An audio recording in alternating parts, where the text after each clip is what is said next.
સુરત શહેરમાં એક જ દિવસમાં એક સાથે 3 લોકોના આપઘાતની ઘટના પ્રકાશમાં આવતા ચકચાર મચી જવા પામી છે. આપઘાતની પહેલી ઘટનામાં સુરતના અડાજણ વિસ્તારમાં પવિત્ર રો હાઉસના એક મકાનમાંથી ઇન્ડિયન બેંકના આરસી મેનેજર 30 વર્ષીય અમન રાકેશ ભાર્ગવનો ગળે ફાંસો ખાધેલી હાલતમાં મૃતદેહ મળી આવ્યો હતો.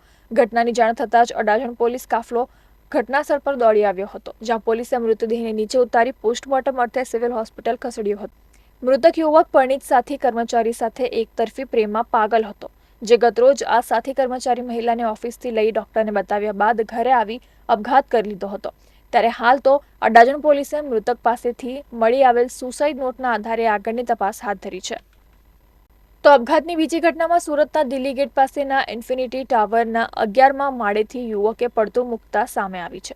42 વર્ષીય કિશોર જયસિંહભાઈ મારુ પત્ની તેમજ દિવ્યાંગ પુત્ર સાથે રહેતા હતા, જેઓ દિલ્હી ગેટ પાસે આવેલ ઇન્ફિનિટી ટાવરમાં એક આઈટી કંપનીમાં કોન્ટ્રાક્ટ બેઝ પર સફાઈ કામ કરી પરિવારનું ગુજરાન ચલાવતા હતા. દિવ્યાંગ પુત્રને ઉદયપુર ખાતે હોસ્પિટલમાં સારવાર માટે લઈ જવાનો હતો, પરંતુ તેની પત્નીએ આ મહિનાનો પગાર આવે ત્યારબાદ હોસ્પિટલમાં સારવાર માટે લઈ જશું તેમ કહ્યું હતું. પુત્રના સારવાર માટે રૂપિયા નહીં મળતા અને ઘર ચલાવવામાં આર્થિક તંગી સેવાઈ રહી હતી, જેથી આર્થિક સંકળામણને કારણે તેઓએ અંતિમ પગલું ભર્યું હતું. આપઘાતની સમગ્ર ઘટના સીસીટીવીમાં કેદ થઈ ગઈ છે. તેઓ 11મા માળે દાદર પર આવે છે અને 8 સેકન્ડ રાહ જુએ છે. ત્યારબાદ લિફ્ટના બાજુના પેસેજમાંથી એકદમ દોડીને નીચે કૂદી જાય છે. જોકે ગંભીર ઇજાના કારણે તેઓને સારવાર માટે ખાનગી હોસ્પિટલ ખસેડવામાં આવ્યા હતા, જ્યાં ફરજ પરના તબીબે મૃત જાહેર કર્યા હતા. સમગ્ર બનાવ અંગે મહેરધરા પોલીસે આગળની કાર્યવાહી હાથ ધરી છે.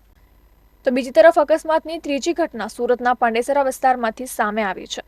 મૂળ યુપી અને હાલ પાંડેસરા વિસ્તારની ચીકુવાડી નજીક આવિર્ભાવ સોસાયટીમાં રહેતા રાજન પ્રસાદ મિલમાં લેબર કોન્ટ્રાક્ટ રાખી પરિવારનું ગુજરાન ચલાવે છે, જેમાં તેઓને 2 દીકરીઓમાં મોટી દીકરી વર્ષા ઘર નજીકમાં આવેલી સ્કૂલમાં ધોરણ 8માં અભ્યાસ કરતી હતી. ગતરોજ મોડી સાંજે વર્ષા બેડરૂમમાં મોબાઈલમાં વ્યસ્ત હતી, જેને લઈ માતાએ ઠપકો આપી મોબાઈલ લઈ લીધો હતો.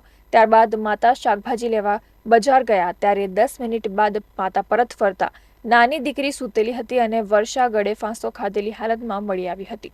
તેવામાં માતાએ બૂમાબૂમ કરી દેતા પાડોશીઓની મદદથી વર્ષાને 108માં સિવિલ લઈ આવતા મૃત જાહેર કરાઈ હતી. અત્રે ઉલ્લેખનીય છે કે માતાએ મોબાઈલ લઈ લેતા દીકરીએ આપઘાતનો રસ્તો પકડ્યો હોય તેવી આશંકા વ્યક્ત કરાઈ રહી છે.